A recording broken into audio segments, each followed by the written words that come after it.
சென்னை கோயம்பேடு அருகே இருக்கும் வைகுண்டவாசப் பெருமாள் கோவில் குடமுழுக்கை முன்னிட்டு ஆலய வளாகத்தில் கன்றுடன் கூடிய பசுவை நிறுத்தி முதலில் கோபூஜை நடத்தப்பட்டது. பிறகு நிலை கண்ணாடி கொண்டு கோபுர பிம்பங்களுக்கு அக்ஷிமோக்ஷனம் எனும் கண் திறக்கும் வைபவத்தை நடத்தி கற்பூர ஆரத்தி காண்பித்தனர். இதைத் தொடர்ந்து கோபுரங்களுக்கு அபிஷேக ஆராதனையும் நடைபெற்றது.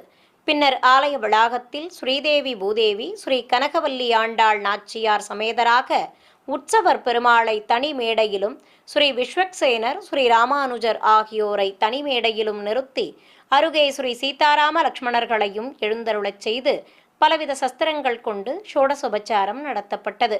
பின்னர் தெய்வங்களுக்கு ஆரத்தி காண்பித்ததும் வேத மந்திரங்கள் முழங்க பலவித நறுமண திரவியங்கள் கொண்டு திருமஞ்சனத்தை சிறப்பாக நடத்தினர். தொடர்ந்து மஞ்சள் சந்தனம் குழைத்து வைத்ததும் பூஜிக்கப்பட்ட பிரதான கலசத்தை சுமந்து கொண்டு கோயிலை சுற்றி வலம் வந்து உற்சவ மூர்த்திகளுக்கு தூபதீபம் காட்டி நைவேத்தியம் சமர்ப்பித்ததும் சகசிரதாரை வழியாக புனித நீரையும் ஊற்றி திருமஞ்சனத்தை நிறைவு செய்தனர்.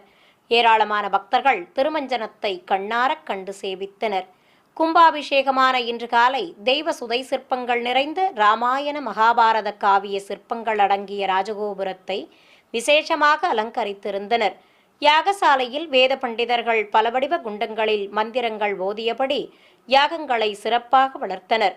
யாகசாலை வளாகத்தில் ஸ்ரீதேவி பூதேவி தாயார்கள் சமேதராக உற்சவர் பெருமாள் எழுந்தருளி காட்சி தர பக்தர்கள் மூலிகை பொருட்களை மங்கள வாத்தியங்களோடு கோயிலை சுற்றி எடுத்து வந்து சேர்ப்பித்தனர். அவற்றை வேத பண்டிதர்கள் குண்டங்களில் இட்டு மகா பூர்ணாகுதி சமர்ப்பித்தனர். உபயதாரர்கள் சங்கல்பம் செய்து கொண்டதும் கடம் புறப்பாடு துவங்கியது. நாதஸ்வரம் எழுத்தாளங்கள் முன்னே செல்ல பூஜிக்கப்பட்ட கலசங்களை சுமந்து கொண்டு கோபுர உச்சியை அடைந்தனர்.